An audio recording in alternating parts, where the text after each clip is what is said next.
الحمدللہ نحمدہ ونصلی علی رسولہ الکریم اما بعد فاعوذ باللہ من الشیطان الرجیم بسم اللہ الرحمن الرحیم الرحمن علم القرآن۔ سورہ رحمان کی جو فضیلت ہے بقیہ صورتوں پہ وہ دو وجوہات بیان کی جاتی ہیں اس کی۔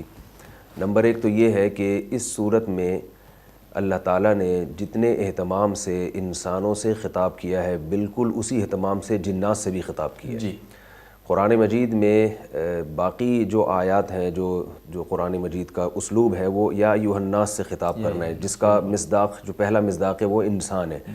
لیکن اس صورت میں اللہ تعالیٰ نے بار بار کہ اے جن و انس فبأي آلاء ربكما تكذبان، اے جنات اور انسانوں تم اپنے رب کی کون کون سی نعمتوں کو جھٹلاؤ گے۔ تو ایک تو یہ اہم چیز ہے اس میں۔ جی دوسری صورت میں ایک اہم چیز یہ ہے کہ اس میں اللہ تعالیٰ نے اپنی نعمتوں کو بیان کر کے بار بار فبأي آلاء ربكما تكذبان اس آیت کا تکرار بہت کیا ہے۔ بالکل بظاہر کسی آیت کو یا کسی جملے کو بار بار ریپیٹ کرنا یہ کلام میں ایک عیب سمجھا جاتا ہے۔ آپ ایک ہی بات کو، جیسے میں اپنی مثال دیتا ہوں، لوگ مجھے کہتے ہیں آپ کہتے ہو نا بولو نا بھائی کیا ہو گیا بولو نا، تو لوگ کہتے ہیں یا بھائی یہ ذرا کم کر دیں، اور واقعی کم ہونا چاہیے۔ تو یعنی بار بار ایک بات کو تکرار کرنا یہ ایک عیب سمجھا جاتا ہے کلام میں۔ لیکن یہاں قرآن مجید میں فبأي آلاء ربكما تكذبان اس لفظ کو بار بار دہرایا گیا ہے، اس لیے کہ اس تکرار کے پیچھے ایک مقصد ہے۔ جب تکرار کا کوئی اہم مقصد ہوتا ہے تو پھر تکرار وہ کسی چیز کی اہمیت کو بیان کرنے کے لیے ہوتی ہے۔ تو اللہ نے اس صورت میں اتنی زیادہ نعمتوں کا تذکرہ کیا ہے، اپنی دنیاوی نعمتیں بھی، اخروی نعمتیں بھی، روحانی نعمتیں بھی، جسمانی نعمتیں بھی۔ یہ چار قسم کی نعمتیں ہیں جس کا اس صورت میں بہت زیادہ تکرار کیا ہے۔ وہ ہم انشاءاللہ جیسے جیسے آیتیں چلیں گی تو بتائیں گے یہ جسمانی نعمت ہے، یہ روحانی، اس نعمت کا روح سے تعلق ہے، اس کا دنیا سے، اس کا آخرت سے۔ تو ہر نعمت کے بعد تم دونوں اپنے رب کی کون کون سی نعمتوں کو جھٹلاؤ گے، تو یہ انسان کو اندر سے جھنجھوڑ دیتی ہے یہ صورت، اگر کوئی اس کو سمجھ کے پڑھنا چاہے۔ الرحمن، صورت شروع ہی الرحمن کے لفظ سے ہو رہی ہے، تو اللہ تعالیٰ نے جو اپنا انٹروڈکشن کروایا ہے وہ الرحمن کے لفظ سے۔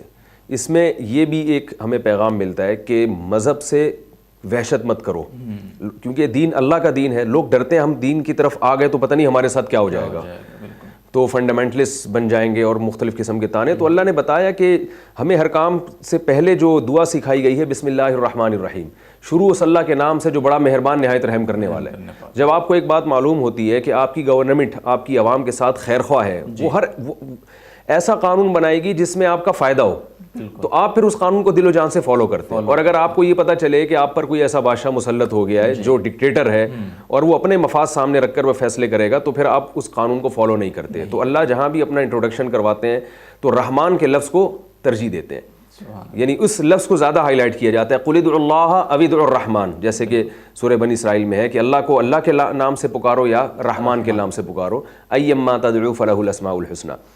تو بسم اللہ میں بھی ہمیں یہی سکھایا گیا کہ ہر کام بسم اللہ الرحمن الرحیم، تو اللہ کی ان دو صفات کو ہائی لائٹ کیا جاتا ہے۔ مسلمان بار بار رحمان بھی ہے رحیم بھی۔ اس صورت کی ابتدا بھی الرحمن کے لفظ سے ہو رہی ہے، جس میں بتا دیا ہے کہ آگے اس میں اللہ اپنی رحمتوں کا تذکرہ کرے گا، گویا ایک قسم کا یہ دعویٰ ہے۔ اور وہ رحمتیں کیا شروع ہو رہی ہیں؟ علم القرآن، سب سے بڑی رحمت اللہ نے بتائی کہ ہم نے تمہیں قرآن سکھایا۔ خلق الانسان، انسان کو پیدا کیا۔ حالانکہ دیکھیے پیدا انسان پہلے ہوا ہے، قرآن اس نے بعد میں سیکھا ہے۔ بالکل، تو بظاہر ہونا تو یوں چاہیے تھا کہ انسان کو پیدا پہلے کیا اور پھر قرآن سکھایا، جیسے کہ آگے علامہ البیان ہے، پیدا کیا تو پھر اسے بولنا سکھایا نا۔ تو لیکن یہاں قرآن کی نعمت کو مقدم اس لیے کیا کہ انسان کی جو وجہ فضیلت ہے، وہ فضیلت کی وجہ اس کے ہاتھ پاؤں ناک کان آنکھ نہیں ہے، کیونکہ تخلیق تو جانوروں کی بھی ہو چکی تھی، تو نفس تخلیق انسان کی یہ کوئی انسان کی وجہ فضیلت نہیں ہے کہ اس ڈیزائن میں انسان کو بنایا گیا ہے، یہ کوئی وجہ فضیلت نہیں ہے۔ اصل وجہ فضیلت یہ ہے کہ انسان کے پاس براہ راست رب سے رہنمائی ہوتی ہے کہ وہ زندگی کیسے گزارے، اور جانوروں کو زندگی گزارنے کا اللہ تعالیٰ نے کوئی خاص طریقہ، ایسا طریقہ جو سیدھا راستہ کہلاتا وہ نہیں بتایا۔ ٹھیک ہے، احسن کل شیء خلقہ ثم ہدی، اس نے ایک نیچر کے راستے پہ جانوروں کو چلا تو دیا ہے، مگر وہ ہمیشہ کے لیے اسی راستے پہ چل پڑے ہیں۔ اچھا اور برا نہیں ہوتا جانوروں میں، تو اللہ فرماتے ہیں انسان کو ہم نے بنایا تو اس کو ہم نے اچھا اور برا بھی سکھایا ہے، تو وہ اچھا اور برا ہمیں قرآن کے ذریعے سکھایا ہے۔ اس سے انسان جو اچھا ہے وہ اچھا بن جاتا ہے اور برا ہے وہ برا بن جاتا ہے۔ تو انسان کی وجہ فضیلت کیا ہے کہ وہ اللہ تعالیٰ سے رہنمائی لیتا ہے پیغمبروں کے ذریعے، آسمانی کتابوں کے ذریعے. اس لیے اس نعمت کو اللہ تعالیٰ نے اس صورت میں سب سے پہلے بیان کیا.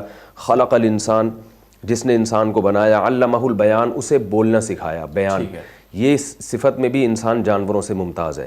جانور اپنے دل کی بات کو اس طرح سے ڈیفائن نہیں کر سکتے جس طرح انسان کرتا ہے. ایک ہوتا ہے کلام اور ایک ہوتا ہے بیان.